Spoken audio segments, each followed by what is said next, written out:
Example number 5. Solve algebraically the absolute value of 2x squared plus 7x minus 1 equals 3. Now if we were to graph this thing, we would be able to say y1 equals 3 and y2 equals the absolute value of 2x squared plus 7x minus 1. And you can see where those two things intersect. But specifically I'm asking here to solve algebraically. Now, whenever we have a absolute value equation, we know that we're going to have two cases. We're going to have the positive case and we're going to have the negative case. So the positive case is going to be 2x squared plus 7x minus 1 equals 3. And with the negative case, I'm going to say negative 2x squared plus 7x minus 1 equals 3. So let's just focus on the positive case for right now. I'm going to make sure that one side equals 0. So it's going to be 2x squared plus 7x. I'm going to subtract 3 from both sides, minus 4 equals 0. Now what I'm going to do is I'm going to see if I can factor it. Two numbers that multiply out to negative 8 and add up to positive 7. I think I know what it is. Positive 8 and negative 1.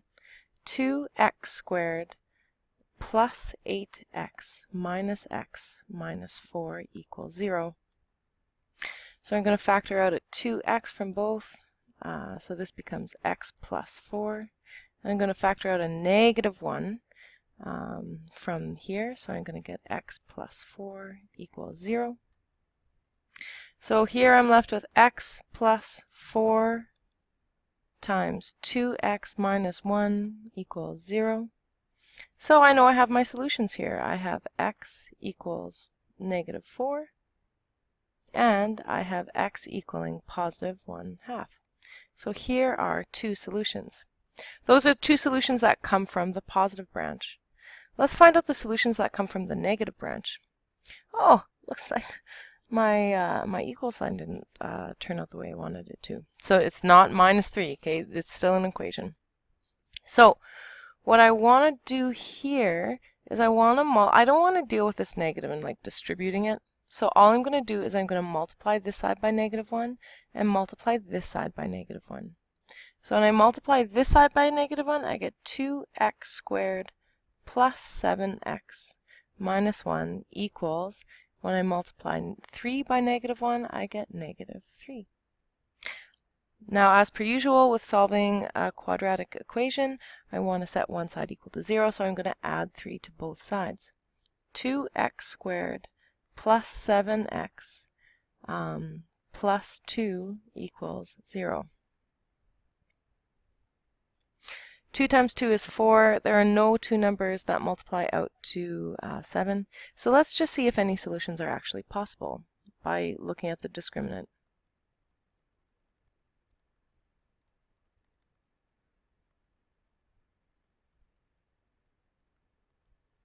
So the discriminant is b squared minus 4ac.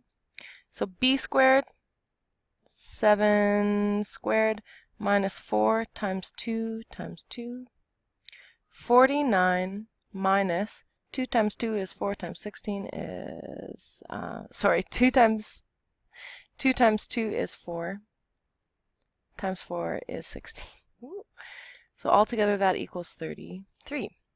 Now here's the thing, we know that there are two solutions, but it's not factorable. Dun dun dun! So I need to use the quadratic formula. So x equals negative b plus or minus the square root of b squared minus 4ac all over 2a. So I have x equals negative, so let's just keep this one up here. We have negative b, which is 7, plus minus the square root of 7 squared minus 4 times 2 times 2. Now here's the thing, folks. Look, the discriminant is just the thing that's underneath the quadratic. sorry, underneath the radical here. So I know that the answer is 33. So that's just a cute little hidden gem. 2/gift from the mathematical gods. 2 times 2. So let's simplify here. X equals -7 plus or minus the square root of, I just know it's 33, all over 4. So I have two different solutions here. X equals -7 plus the square root of 33 over 4, and I have -7 minus the square root of 33 over 4. So in this one, I literally have 4 solutions. So my gut is when I draw this quadratic, now I'm just guessing here, okay? I don't know exactly what it looks like, but it kind of it would come in like this, and it would bump up like that, and go up like that.